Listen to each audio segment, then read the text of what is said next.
so much for watching our video today. So today I'm going to talk to you about taking babies to Disney World. So this is something we've done many times. We love taking babies to Disney World, and honestly I feel like it's pretty easy for the most part. So definitely don't be scared of it. I'm going to give you some tips today that I think will really help make this a great trip for you. A little bit about us. Me and my husband Brandon own Fly Kite Vacations. I'm Allison, and we love planning Disney trips for families. We also love to share some of our Disney adventures on YouTube, and we love to do some of these videos in hopes that it will help our clients as well.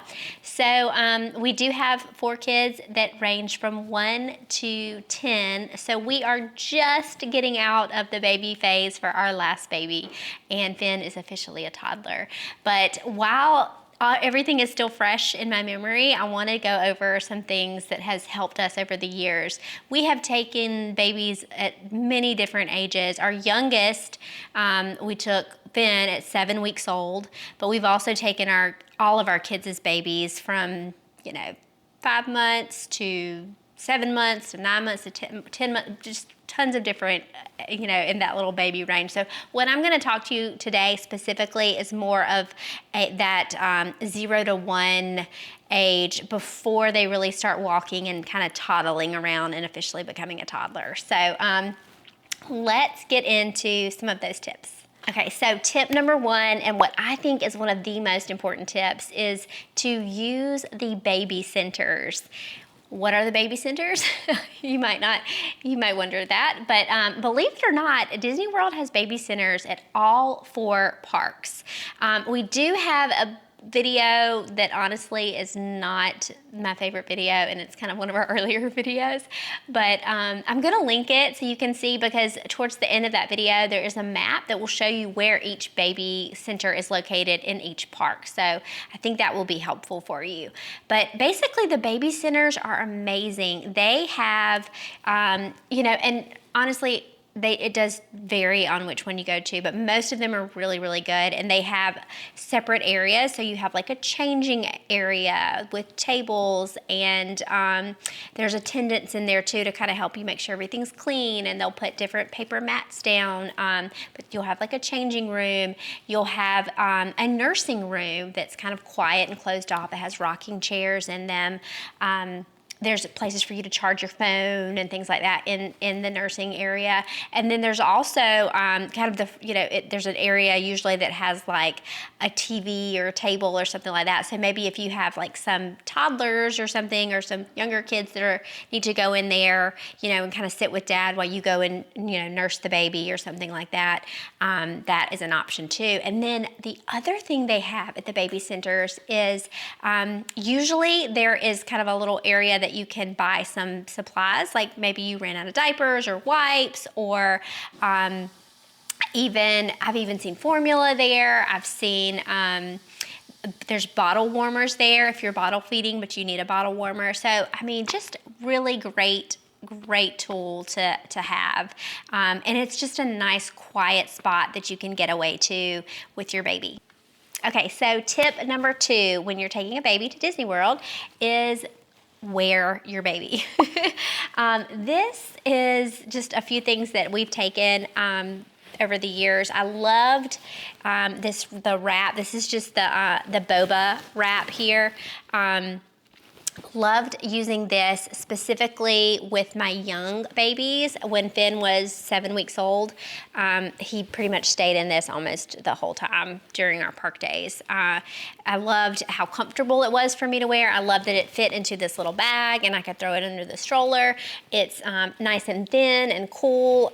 I was very comfortable already using this and used it all the time anyway. So this I loved. With the little babies. And then you can wear these, you can take this and you can wear your baby onto a lot of rides as well too. So that's something to think, like you don't have to, wearing the baby will help you not have to wake them up when they're napping or something like that. Or even maybe you're gonna be in line for a little bit and it's kind of around nap time and the baby needs a little bit of a nap, you can, just wear them in line and it's more comfortable for you, more comfortable for them. They're getting their nap in. So this is awesome. I also love, like, for my older babies, this thing has been, I mean, I will recommend an Ergo for, like, ever, because this thing has lasted. All 4 of my kids have used this, and it still works. It's still great. This is the 360, and I know they have other, I mean, like I said, this was like, we've used this for all of our kids, so there's more, maybe comfortable and less bulky carriers out there, but this thing has lasted. I love it because you can do front, you can wear the baby like front facing, and then you can also, have the baby facing you as well, so that's kind of better for naps. I love that it has a like shield from the sun, but it's also, my husband can wear it and does wear it and has worn it. It's just very comfortable, and so this has been one of our things that we've used a lot. And also, not just wearing for rides and things, but also wearing for like getting on and off the bus. Let's say you're, having to fold a stroller or something like that. So like folding a stroller, holding a baby, carrying your stuff is a lot, especially if you're juggling, like us, juggling multiple kids by yourself. So I would always wear Finn as a baby. And even as a young toddler, still wearing him so that I could have my hands free and kind of help with the other things, or help with the other kids, or hold hands. So baby wearing, definitely do that. Tip number 2 is going to lead us into tip number 3. Because you are baby wearing, and that's the easiest thing to do, definitely think about going to Disney World during your cooler months, because obviously when you're baby wearing, you're going to get hotter, the baby's going to get hotter, and so August, July, June, those are going to be your hot months that you may want to consider kind of steering away from, if at all possible. We've totally done babies in the summer, but it's definitely more comfortable if you can kind of arrange that trip, especially with a baby, maybe in some of those cooler months. Okay, so if you are not going during a cooler month, definitely make sure that you've got a good stroller fan. We like this one because it also has the misting effect, which is great because it's not just like blowing, hot air if you're going during a hot month. So get a good stroller fan for your babies for sure. And tip number 4 is make sure that you prioritize rest and naps. Your baby's going to be happier, and you are going to be happier if you make sure to prioritize that. So I'm not saying that you need to make sure you are back for every single nap in the room for your baby, because honestly, your baby may not want to nap in a foreign place, especially those first couple of days. So, but you can really try to be strategic on what you're doing, as far as like, if you are going to the park super early, maybe prioritize going back in the afternoon for just one nap. Or maybe just try to get naps. What works for us and what has worked for all of our kids is, honestly, with our babies, we've just had them, especially when Finn was really young.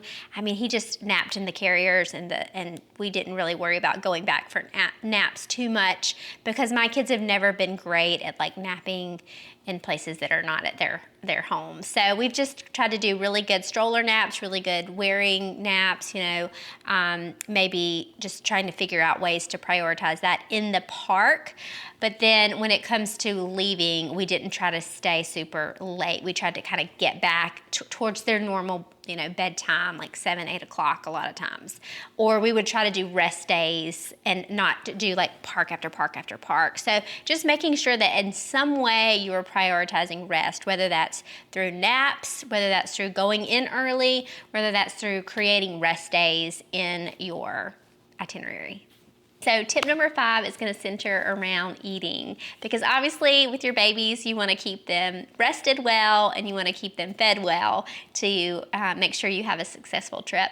So what we've done, all of our babies, I've actually nursed up to a year. So I can't really speak on like bringing in, using the bottle warmers or bringing in, formula and all that. So I can't really be helpful with how to do that.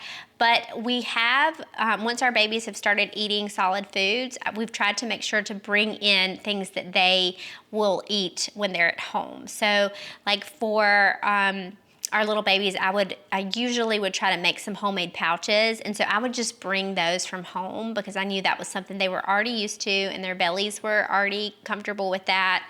And so that is something that was easy to bring. They all loved those pouches. So we would pack those, bring those into the park.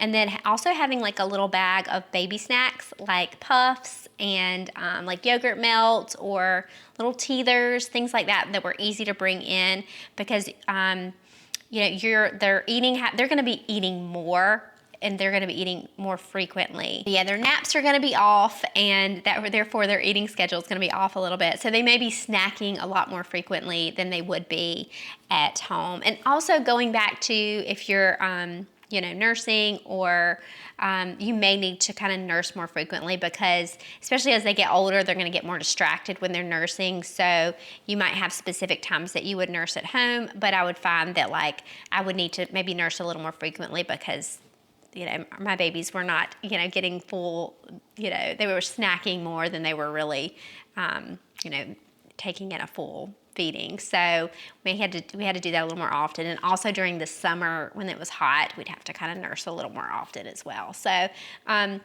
keeping that baby fed and keeping those snacks handy will really be helpful for you.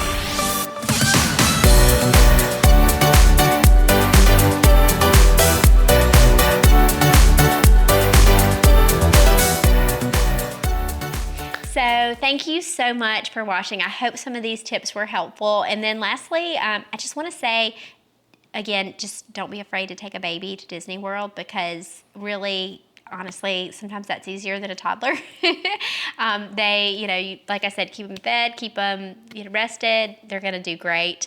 And then there is also one reason we love taking babies is there are over 50 rides in Disney World that you can take your baby on that has no height restriction. So my little 7-week-old could go on over 50 rides in Disney World. That is not how it is in other places like, you know, other parks like Universal, for example. It's great. It's great because the whole family doesn't have to be separated constantly while you're on vacation, and you can take that baby and everybody can enjoy things together. So don't be afraid of it. We love taking babies to Disney World. So thanks so much for watching again. And don't forget to subscribe to our channel if you like Disney and you love tips and tricks and things with taking a big family to Disney World, taking babies, taking toddlers, all those things. We would love to help you. Thanks guys so much. Bye.